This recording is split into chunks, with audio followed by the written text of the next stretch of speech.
things I've seen. Let's get started. My name is Shelley Woodruff, and I have the honor of getting to be one of the pastors here at First Baptist Church of Decatur. And on behalf of our church, I just wanted to welcome you to this space for this purpose this evening. It's always such fun to get to host these events with Georgia Center for the Book and with the Decatur Book Festival. And I'm just excited to be back here yet again for another one of Joshilyn Jackson's summer reading series. You know, one of the things that if you've been here before, you might have heard me say is that it should come as no surprise that a church would value the written word. This week, one of the reasons that I am realizing how I value the written word is because the written word takes a voice and it amplifies it and it elevates it and it preserves it and it puts that voice in a place so that it can challenge and shape the worldview of every single human who chooses to interact with that voice through a book. And this week, I am oh so grateful to hear the voices of two strong, talented women authors. So thank you for being here in this space. Thank you for choosing to engage with these voices. And I hope to chat with you maybe after this is over, but I also hope to see you back here in this space for the other Decatur Book Festival events that we have leading up to the big festival in October. Without further ado, I think we have Joe, who's going to speak a little bit about the Georgia Center for the Book, and then we'll get our authors out.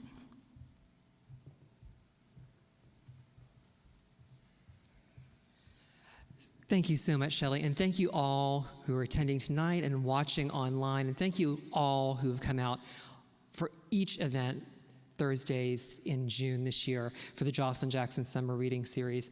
I've mentioned it before, but if you are joining us for the first time or didn't know, this reading series was started several years ago. It was supposed to appear at the Decatur Book Festival, at the Decatur Library for the entire weekend. And of course, due to the pandemic, we didn't have the book festival that year. So we pivoted and started doing these events virtually. So this is the third iteration of this series.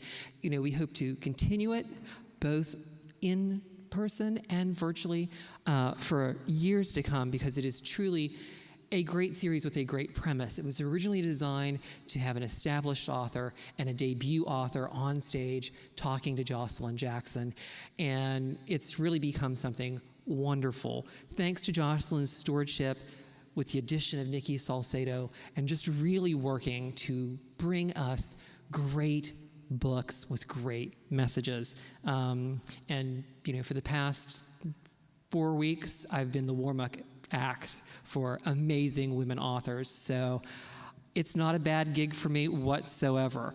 I would like to thank some folks on behalf of the Decatur Book Festival. The sponsors, Emory University, the City of Decatur, the Downtown Decatur Development Authority, DeKalb County Public Library, and the DeKalb Library Foundation, and of course, First Baptist Church. They've been a wonderful friend to the Center for the Book for 14 years now that we've been doing programs over here. And between everyone who works audio, Mickey and Deborah with the volunteers, Shelley and Reverend David Jordan have just created a welcoming environment for us and really have given us the opportunity to do so much more with books and readers. So thank you very much.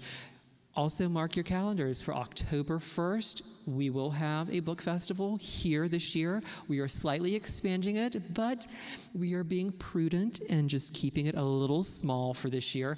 But we will feature fiction and nonfiction. We will have a children's area. So do plan to come out on Saturday, October 1st. So I mentioned Joshilyn Jackson and Nikki Salcedo. We also had two fantastic guest hosts this year in Ginger Eager, who is a local author, as well as Carmen Tanner Slaughter, just doing a fantastic job and stepping in when we needed some extra hands for these events.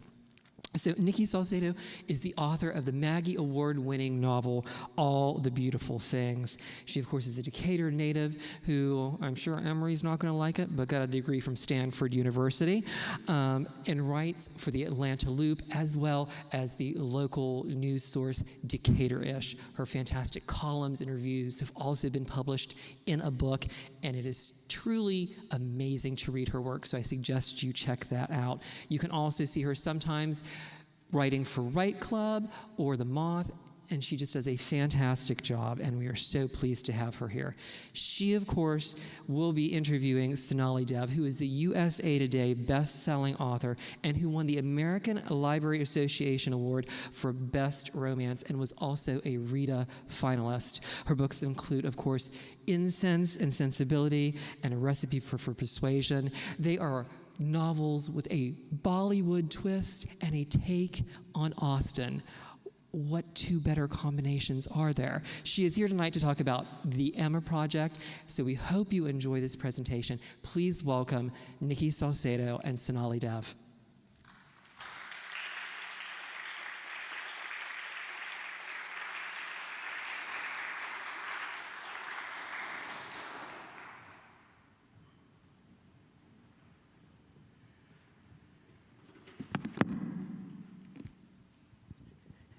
Good evening, everyone.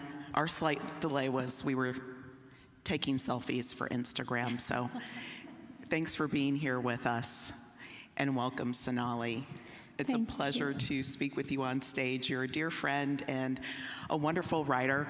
We're going to have a funny, happy conversation today, and we do have mics set up in the audience for the latter half of our presentation. If you think of questions, we welcome you to step up to the mic and join our conversation. So my first question is, how did you find Jane Austen? Tell us that story. Hi, Nikki. Thank you so much for having me first, and thanks everyone for being here. It is lovely to be here in Hotlanta. And it's been kind of warm in Chicago recently, so I'm not that lost. But yeah, Jane Austen. All right. Is this echoing? Is this okay? Sounds good. Sounds good. Okay. So, strangely enough, and this is going to be a slightly long answer, strangely enough, I found her through a retelling. So I was in 6th grade or 7th grade, so this was mid-80s, and I was growing up in Mumbai, and this was the time when we did not have 7,000 streaming channels, and television was a couple hours every evening. And there was this TV show, which was a Hindi language translation of Pride and Prejudice. So it was, much ado was made of it, naturally, because there was very little television, and there were some very talented writers involved in all of that. So it was all the buzz. And I remember watching it, and there was, Darcy was being played by this model who was also a prince, a real-life prince. So we had Darcy Mania in India before Colin Firth rose from the lake in his white shirt. But there was much ado about that. But I remember Lizzie Bennet's character was named Rekha. And what I remember is, for the first time in my life, seeing a woman protagonist who was opinionated, who did not pander to the aunties and the society, who did not change her behavior to be liked by men, who spoke her mind and was actually admired for those things. And I remember going, what is this? Why have I never seen this? And I think something deep inside me that believed a certain thing about the world, that believed who I wanted to be, it was like finding myself. And there was, everywhere else in all the other literature I was reading and all the movies I was watching, there really were not A, there were no female protagonists. And B, there were no female protagonists who asked for things and got them and didn't end up either dead or in a, in a padded room. So it literally was like this, what is this thing? And I remember going off to my school library and checking Pride and Prejudice out, and then Persuasion, and then Sense and Sensibility and Emma, and I remember being completely lost. And time after time, with all of these, I was able to see exactly that there were women, who wanted things, even when society was telling them that they couldn't have things. Most of these, at least in Pride and Prejudice for sure, Lizzie Bennet's choices between, finding a husband and destitution for herself and her whole family. And one of the richest men in England proposes to her, and because he has behaved in a manner that has convinced her that he is a jerk, she says no. And she says, I choose destitution over someone who is not worthy of me. And so right there was a thing I had not seen, and I was completely gripped. I think we forget how revolutionary the story is, but yet we come back to Jane Austen consistently, which means that idea of her being able to say no was something wonderful for all of us. And you have stories inspired by, not retellings, but inspired by Jane Austen. So tell us a little bit about the first 3 books that you've written related to Jane Austen. Yeah, so again, because this started with a retelling, I knew, so very young when I was reading these books, and anyone who writes, we did a lot of daydreaming when we were young, and we were continuously writing these stories in our head. So I was retelling Austen, in my world, in my family, in my culture, from a very early age. So it was something, that I was naturally doing. The hot guy who lived in my building was the Darcy in it. And, so in my world, I was already fitting these stories in. And so when I started to actually think about, so this was kind of a coded thing in me already. I knew I was going to do something with it. And then, of course, I dreamed. So I had this dream where I was going to retell Austen. And I didn't really know what that meant. And then over time, I saw every form of that translation happen. Starting from Pride and Prejudice on screen to all these screen adaptations to, zombies being inserted in it, like all of it. And as I grew as an author, and when that dream was becoming a reality, where I was writing my own stories, that it started to change a little bit. I knew I didn't want to translate it. I knew I didn't want to take it and simply change the culture within which it sits. And that was not what I wanted to do. That had been done a lot, and it had been done well, and it had been done badly, but it had been done a lot, and I could bring nothing to it as an author. Instead, what I wanted to do and what I set out to do with this series was Jane Austen's books, these 4, had a very, had like a life-altering impact on me as a young person reading. These were the books that kind of, made me the person I am. So I blame them for the misery of those in my life. But it actually changed the trajectory of my life in terms of who I became, who I thought it was okay to be. And these were lessons I learned from these 4 books. So they're very seminal and formative for me. And so I knew that what I was going to do is pick out the lessons I learned from each one of them that made me who I am, that influenced my personality and who I chose to become, and then speak to those in terms of story. So it's not only is it not a retelling, it's not even a straight homage to the stories, it is an homage to the lessons I learned from each one of those stories. So in Pride and Prejudice, it was, she was essentially speaking, and in general, she had this way of understanding exactly what is absurd about the world we live in, right? And she makes no bones about that, but she also lives within those confines, which I think has, matches up really well to my life.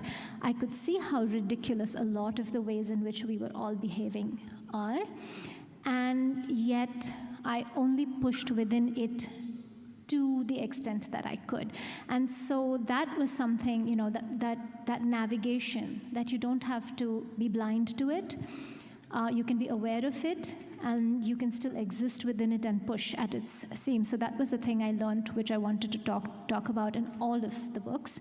But specifically, I think, if you took each one, Pride and Prejudice is about how we meet someone, and really who we see is a holographic projection of our own minds, right? So when you meet me and you say hi to me, because of the way I look, the way I dress, that is why we pay so much attention to those things, because immediately before I've opened my mouth, or before you've known me, there is this whole base of decision on which this interaction is already starting out.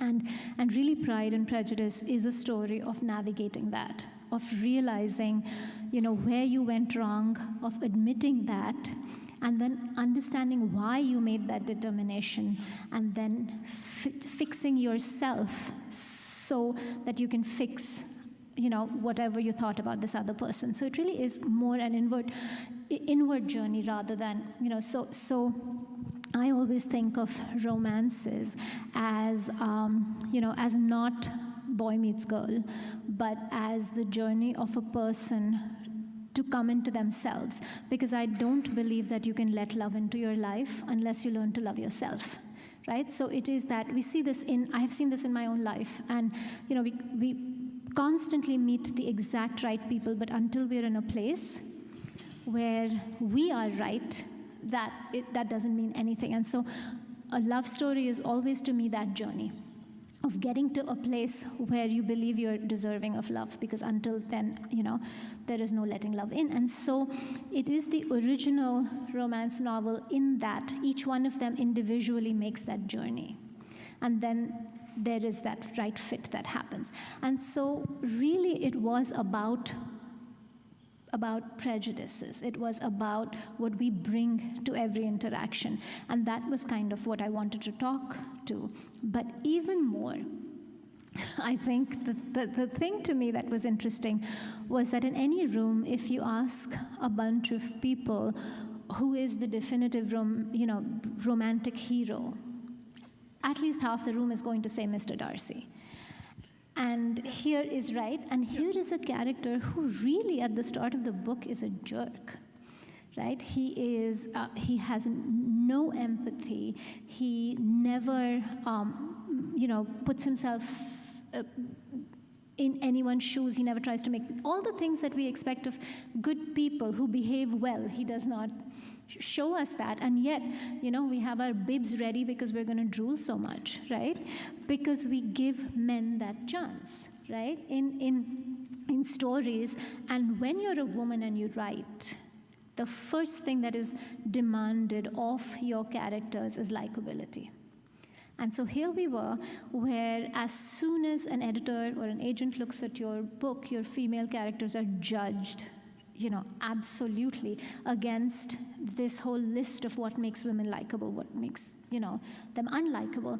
And yet with a man, we're all like rubbing our hands together. Oh, he's a real jerk, which means we're going to really enjoy his journey toward, de-jerking. So I'm sorry, but you know what I mean.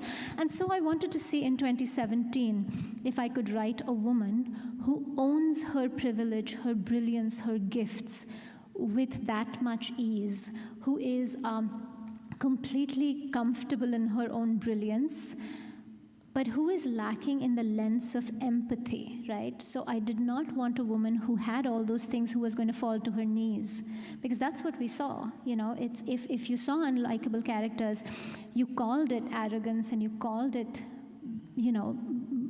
labels, and then you had to break that woman down, and that was her journey. But I wanted her to continue to own her privilege and own all the gifts she has, but to learn that her lens of empathy is what is missing. And that's the journey she makes without ever apologizing for all the stuff that is good in her life and continuing to own it. And it was such a personal journey. Like for me to come home every day and be in my marriage and be a woman, it completely changed the way I saw myself. So it was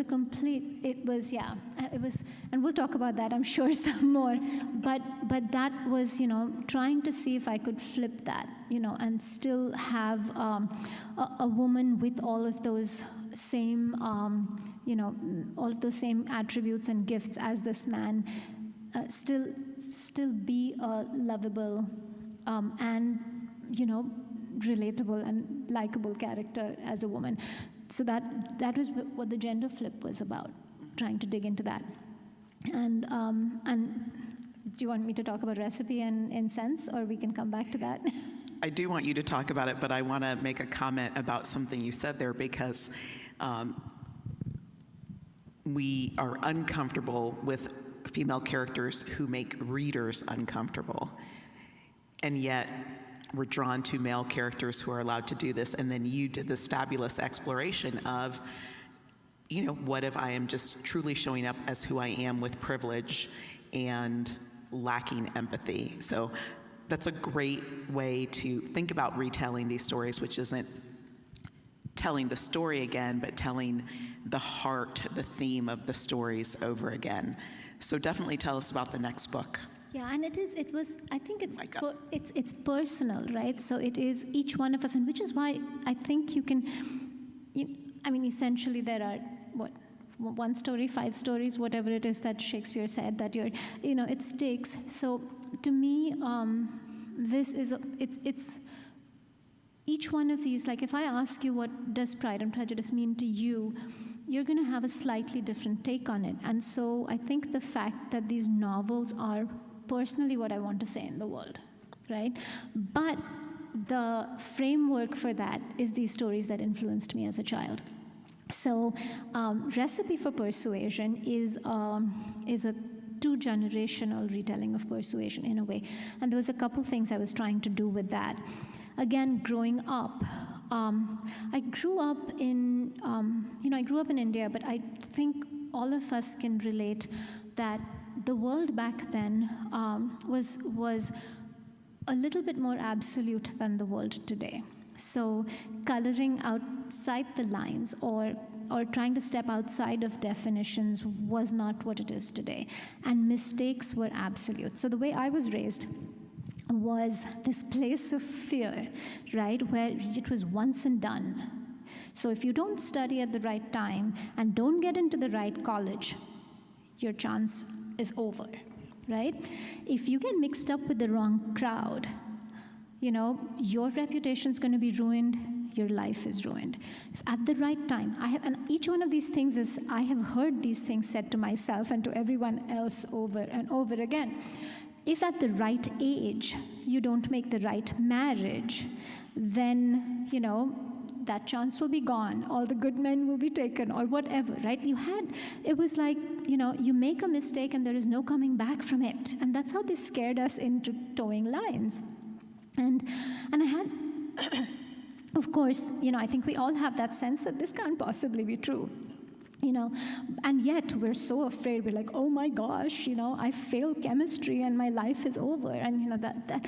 But reading Persuasion to me was someone saying to me, when you're young and stupid, and even if you're young and stupid enough to to be gullible or vulnerable to the ideas of those around you, and you make a mistake, and you're led astray, or you don't have the strength to stand up for something you want, and you make a mistake, there will be another chance. And so essentially to me, Persuasion was the story of this woman who grows a spine and then gets a second chance. Because she loses something precious, because she is, and every one of us is led astray by those we love, whether we like it or not, because the ideas of our parents are ideas from a different time. And they don't mean to lead you astray, but you have to go forth, break that connection, build your own ideas on top of that, right? And we all lose something because we believe what we're told is true. And that's okay, because at that age you can lose it, but something more precious awaits you. But when you lose it, and Anne Elliott's story is that she actually grows a spine. And once she grows a spine, she gets a second chance. And so it is about second chances. And that was one piece of this story for me with Ashna and Rico. The other piece of it was this lie, this other lie that I grew up with, which was, and this was a lot of Bollywood films, a lot of this thing, the arranged marriage trope was a big thing for me growing up in India. But I think this was generally stories across the world which went like this, that you have chosen a person that you're in love with, and your family deems that destructive to who you're supposed to be, and so you're forced into a different marriage. And then you find out, oh, he's actually a really good choice. And you put your head down and you listen and you make that work, and you end up with a happy life. And there was so much of that happening in Hindi movies and in stories around me. And I felt, you have that sense that you're being taken for a ride, that you're being, you're being made a fool of. And I was like, that's a really nonsense thing to teach young girls. Because what you're telling me is my family knows what's good for me better than I do. And what you're telling me is when I put my head down and I, and I make the best of my situation, I see happiness. Now, is that true? Sure. There are times when we have to adjust to what's, and make lemon out of lemonade. But to tell women that story over and over again is nonsense, right? It's breaking down their agency. And I had, and there's so much going on there, right? Also, if you choose not to listen and if you fight society, there will be collateral damage. And all of that is true because that's how society is set up. And so I wanted to write a woman who says, no, I will not comply. You can push me into this situation and you can put my back against the wall, and no, I will not comply. And so that is the mother-daughter. That's what the mother does. She gets shoved into this situation. She's married off to a prince when she's in love with someone else. And she says, no, this is not the life I want for myself. And everybody tells her, you will destroy your family and you will destroy your child. And she says, I can't. And she does destroy the child. And our heroine is the collateral damage she's warned about. But it is about second chances. And then when they have the chance, these two women make that journey. They grow that spine. They find out that, if we do the work, sure, there's all this pain which is caused because of the way the world is set up, but we can make this okay, and that's what persuasion is. That's excellent. You used the word agency, which is a difficult word for some of us right now, feeling like we may or may not have as much agency as we would like. But we're going to move to the Emma Project. Tell us about your Emma. So, my Emma, okay, again, because I know I'm like really answering these questions, but so to me, again, what Emma is about, often all of the Emma retellings center around matchmaking. So most, and it is not wrong if you ask most people, what is Emma about? It's about this person who is a matchmaker. To me, what Emma is about is about a person with tremendous amounts of privilege, thinking she knows what's best for those who don't have as much privilege. Because Emma literally is a bored, overprivileged woman who has everything. And she comes across this other young woman who doesn't have any of those gifts, is already in love with someone who is really good for her, in her opinion. And Emma says, no, that's not the best thing for you. Allow me to tell you what your life should be like. And so that really, it's the story of someone with privilege believing they know best. And they know better because they have more. And I think we live in a world where charity is a very interesting thing today, right? You have billionaires who are giving away most of their billions, and all of that, none of that is unconditional. So the world is literally being changed through the act of charity, which means it is being changed by the whims of certain people. Not a bad thing. It's fabulous to give away a lot of your money to do good, but then it's a very individualized definition of what that good is, right? We live in a world where one GoFundMe campaign can solve many, many problems, and all of that is good, but that's also a quick way for a lot of us to fix guilt. So that's kind of what I wanted to explore with this story. What does charity mean in today's world? And so my Emma is Vansh, who is the youngest of, so this series of 4 books is essentially set in a politically ambitious Indian American family. The Indian Kennedys is the easiest way I can explain them. And the oldest son is running for California governor. And Incense and Sensibility is his story, and we can come back and talk about that. But so this is a very high achieving family that obviously, has very high standards for these children and all of that. And they're descended from royalty in India, which kind of adds another, layer of generational privilege to their already, privileged lives. But this is the youngest son of this family, and he has spent since the age of 16, he's basically been running around the world trying to fix it. So he goes from mission to mission to mission around the world, doing charitable work. And of course, there's a reason for what drives him. So he has dropped out of the race that everybody else in his family and in his community seems to be in. So that's his way of, living his best life. But this is what he's been doing. And Naina is, has been working in Nepal on this microfinance foundation. And so they're both rich kids trying to fix the world, essentially. But of course, that they have fully dedicated their lives to that. And Vansh has come back to America after his brother has, well, spoiler alert, won the gubernatorial race for California. I should have just said the election is over. But okay, forget what I said. He has come back after the election is over and, said, oh, there are problems here for me to fix. And again, a billionaire who is very interested in the cash of the Raje name, asks Naina to share her funding with him. And so there are the two of them go head to head for their causes. And she was engaged for 10 years to his older brother. It was a fake engagement. There's all of this family drama, but that's my Emma project.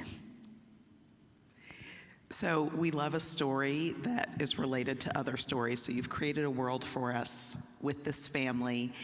And we're talking today about book 4, but despite the fact we're talking about big themes, these are also fun stories. These are happy people and actually healthy, loving family relationships. Why did you want to tell stories like that? I think you know the answer to that. So there has, this might come as a surprise, there hasn't been a whole lot of literature, especially genre and commercial literature in the Western world that has Indian characters, or generally characters of color. And when they do, there's a lot of this thing I call poverty porn. So brown pain is in the small representation, most of that is taken up by brown pain. It feels very relatable. It is what is expected, I think, for readers from outside the culture. And there is a place for that. Sure. Is immigrant angst a real thing? Sure. Do, South Asian and Indian people stand in front of the mirror every day and bemoan the fact that they're brown? I don't know too many who do. I do not. And so that is not my story to tell. My story to tell is a story of families who don't understand what boundaries means. If I say to my mom, a little space, Mom, she'd be like, space? I don't compute.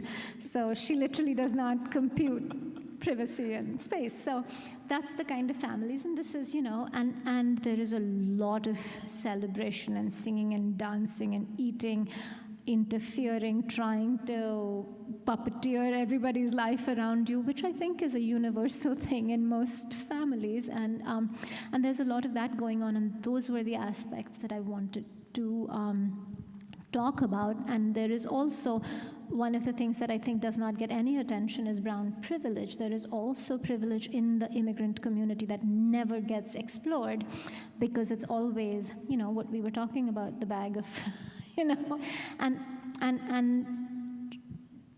it, both those things should get shelf space. A story of pain is very valid, but a story of joy and journeys toward joy within the confines of bonds which can stifle the breath out of you sometimes, but also hold you up in hard times. That kind of was what I specifically wanted to speak to. Well, I appreciate you doing that, and I think many of us can relate to having stories that we read that bring us joy. I was recently on an airplane, and one of the movie's choices came up, and it was a beautiful, historic, British kind of saga. And then as I'm watching the end of the trailer on the airplane, it said, based on a novel by Thomas Hardy.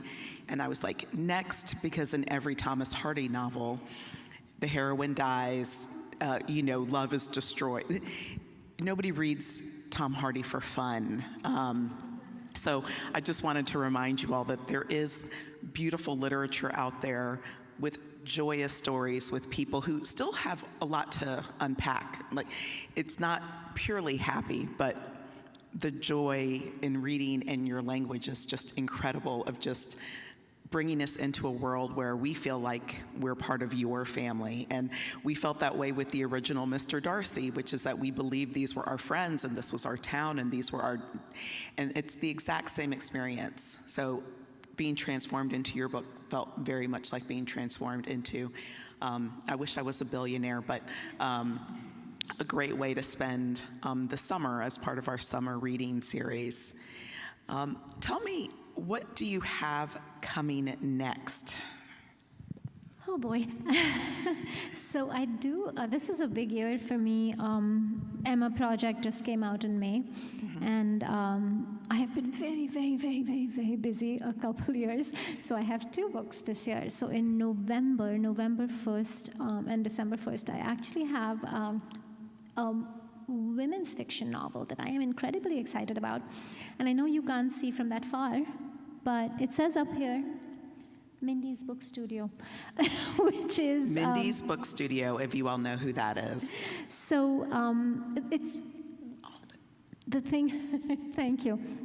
So it is, and I'll tell you what the book is about, but what is so exciting for me is that Mindy, I'm gonna, her last name is, I say Mindy Kaling. And if that's not how you say it, Mindy, I'm sorry. But Mindy Kaling is, to me, one of, she has changed storytelling for diverse voices over the past decade. And she is one of the wittiest, funniest situational comic writers that, I have. The Office is her, Sex Life of College Girls, Never Have I Ever. The movie Late Night, which I absolutely, absolutely love. But she is going into publishing as a publisher, and she has Mindy's Book Studio in association with Amazon Studios and Amazon Publishing. And her first book that comes out through her imprint is The Vibrant Years. And it is, yeah. So that is, to have someone I respect that much, pick it is just, I still can't like pinch me, I'm dreaming. But the book itself is something it's one of those, everything I have ever, one of the things we didn't touch on when I was talking about everything else, one of the things I'm very, very intent on exploring in my books is the experience of being a woman today, as opposed to the generational growth and trauma we've seen. So the journey of being a woman has been something that that every one of these books speaks to. The Emma Project has, has a mother-daughter thing going on, and here our lives. I think in time, I don't know when this has happened so much, but what we're allowed to feel, allowed to want, allowed to say, compared to our mothers and our grandmothers, that is a very, very long journey. My grandmother, one of my two grandmothers, was a doctor. She was an MD in colonial India, and yet when I think about her life, and I think about my life, and everything, the opportunities I have, and I don't mean that in terms of just job and money, but the opportunities I have in terms of, who I can be, and what I can express, and how I can live, and what I can expect from my life, that journey is just, like when you think about it, it is, paradigm shift is probably a weak word for it. It is just like being on different planets, what we can do compared to and so that journey is very, very interesting to me. And The Vibrant Years is the story of 3 generations of Indian American women on the dating scene together. So there is a hot grandma who has just moved into a retirement community in Florida, and she's the new hottie in town. And this is a woman who has suddenly found a new way of living and is exploring it. And a recently divorced mom and a 25-year-old tech genius who is coding an app and ends up throwing out an idea for a dating app to save her current app, and without ever having dated. And so now they have to do this research, and these 3 women are out there on these, hideous first dates, but also finding out what it means to be alive in this time when we can want and claim whatever it is we can want and claim, and what is that journey to actually being able to do it. That's excellent. So we'll expect a book and a movie? A book for sure. Book for sure, okay. A book for sure. That's fabulous. So that will be in November. We're here today talking about the Emma Project, and our bookseller is Little Shop of Stories. If any of these stories intrigue you, I encourage you to improve your summer by reading one of Sonali's books. We do have time now to take questions from you all. I can ask Sonali questions all night, but we have a microphone right here in the center. So if you'd like to come up and ask a question, you are welcome to do so at this time, and we'll spend some of our remaining time with questions from you if you have them. And if you're too bashful, I'll just keep talking. I see somebody standing up.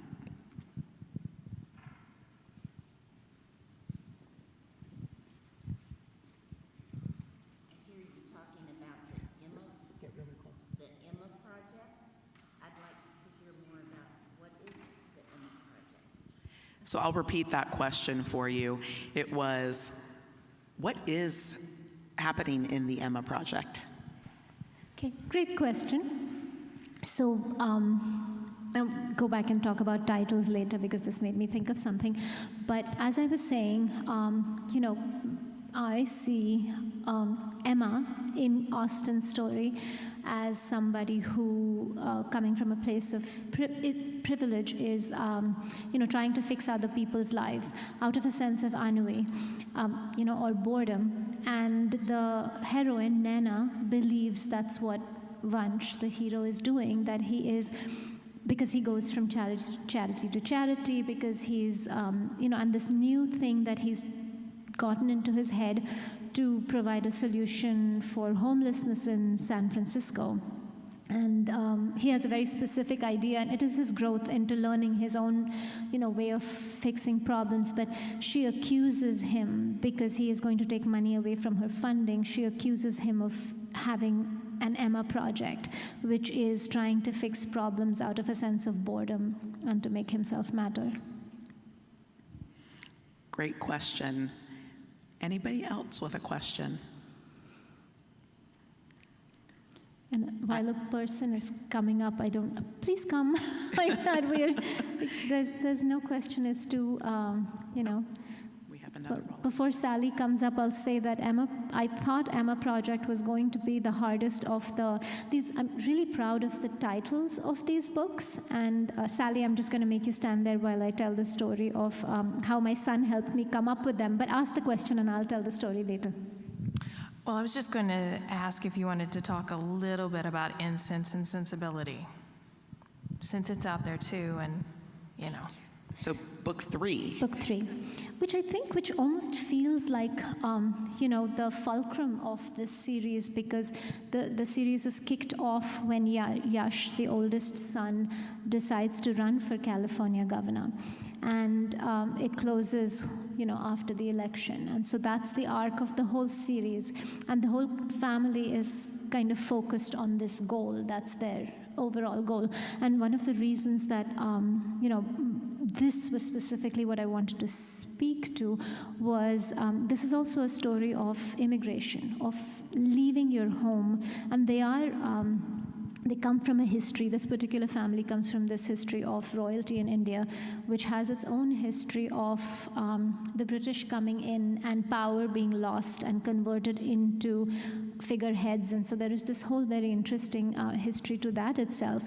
But this family has moved here, and it is my belief in terms of immigration, or when you make another place your home, one of the ultimate steps in that journey is political power.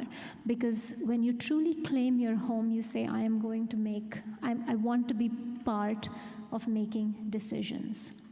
And so it is that journey to making, an immigrant family completely owning their home. So that was kind of where I was going with this, because a lot of the book is also about that, about identity. The books are about, finding your identity there. But Yash's story is this guy who has his path laid out for him from the day he was born. This is the thing that he is born to do. This is the thing everyone has always believed he's born to do. There's a prophecy. There's all of this going on. And he has never questioned his path a day in his life. And then he's at a political rally, and there is an assassination attempt.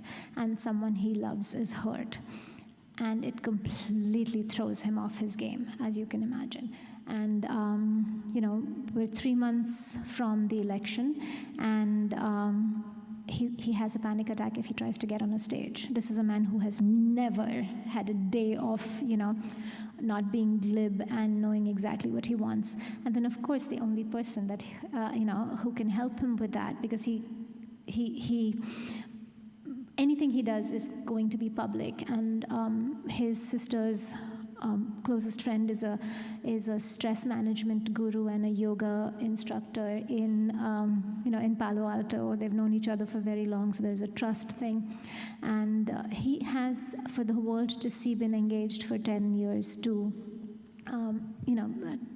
Naina, and of course the only person who can help him is this woman he has some history with, and as she's helping him, other stuff happens.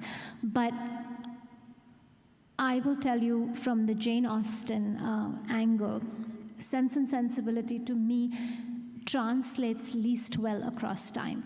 Or put another way, the romantic conflict of Sense and Sensibility doesn't translate to today, because it is based on a person losing their standing in society for breaking an engagement. We live in a time, if your spouse sneezes in a way that you don't like, you can walk away from them and nobody will judge you, right? I mean, there is no taboo to breaking a relationship. And so it was, so then I wanted to explore in this world where we do not have any longer modes of or rules for behavior that can ruin your standing in society, what is it that can publicly ruin you? And so this whole exploration is about a celebrity and a politician. And this was back in a time when, politicians' careers were ruined if they were caught saying things they shouldn't be saying. But also, truth in politics is one of the things, and it doesn't matter which side of the aisle you're on. Really, we live in a world, again, where because of ideology, we look the other way. So if this is a thing we want, on both sides, we have politicians telling lies, and we all look the other way. And so what does truth in politics or in public life even mean?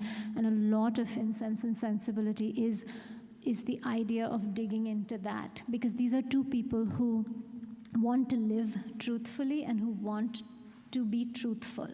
And they take it very seriously, and then they're in this situation where, the only way they can be public with their affection is through a lie. And how do they navigate that? That's amazing. So when I think back on your books, the first book is about learning empathy. The second, developing a spine or being able to be strong. The third, what is truth? And with Emma, it's really understanding your privilege when you feel like your privilege can help other people and maybe you're misguided. That's a fun journey. That is, yeah. It's a fun journey. I would open it up for just any last questions before we close here. I probably have one or two more, but you have this beautiful reversal of gender, and I'd just love for you to close with how easy is it, or maybe how fun for you when you think about what we can and should become as people, where even the idea of gender is changing for us. And what would you like readers to learn from your novels about your portrayal of gender?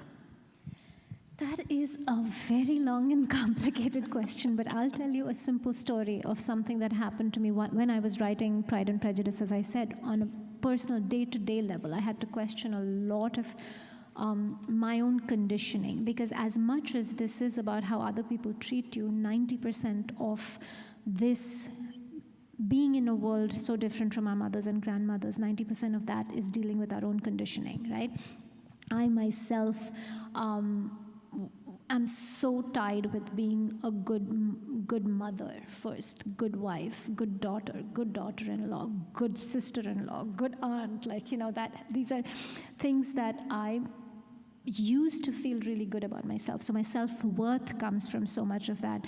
And I have spent a lot of time trying to understand what that means and what that conditioning means. And I'll tell you a little story about how, that was kind of an aha moment for me. Is my husband and I both travel for work. He's always traveled for work. With my writing, I have started to travel more and more. And our moment of homecoming is just drastically different. So he comes home after, a work trip, and he's like, I am home. I have won the wars. Now take care of me, right? He comes home having done his business into the shelter of his home to be taken care of. I would come home and be like, oh my gosh, I've been gone. I need to make this okay for everybody. So I come home with, what did the world miss because of me? What did people not get to eat? What is not clean? So our homecoming was completely different, and it was deeply, deeply, deeply coded inside of us. And those little journeys, and even today when I go home, for me, to be able to do that, to be able to say, I'm home now, someone feed me. Or, I'm home now, I'm tired of eating restaurant food, what's for dinner?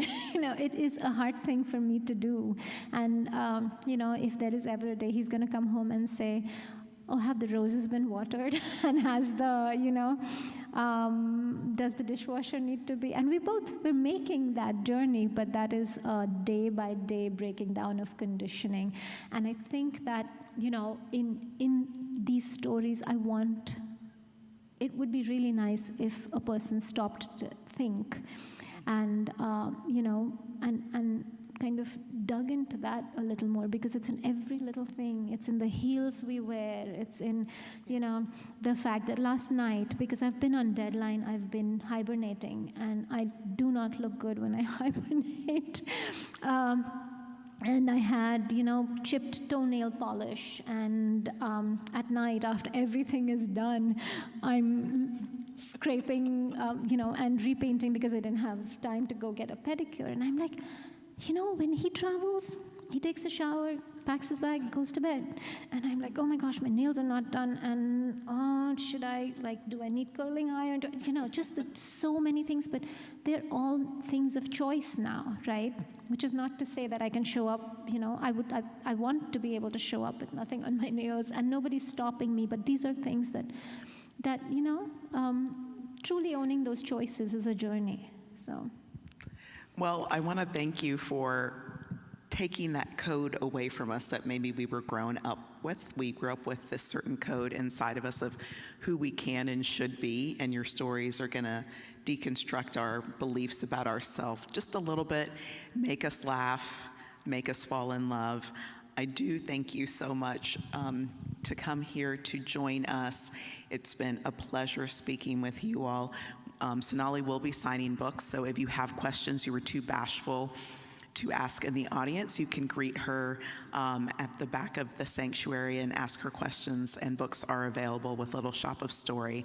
I'm also going to extend another thank you to Joe Davich and the Georgia Center for the Book, the DeKalb County Public Library, the AJC Book Festival, Allie, who's here, all of my friends at First Baptist Decatur who care about books, all of you who came out to enjoy this series. It's been a blast, and our dear friend Joshilyn Jackson, who was the inspiration for this summer series. Tough times, we deserve good books, and Sonali has given us many. So thank you so much, Sonali, and thank you all for being here tonight. Thank you, Nikki. Thanks, everybody.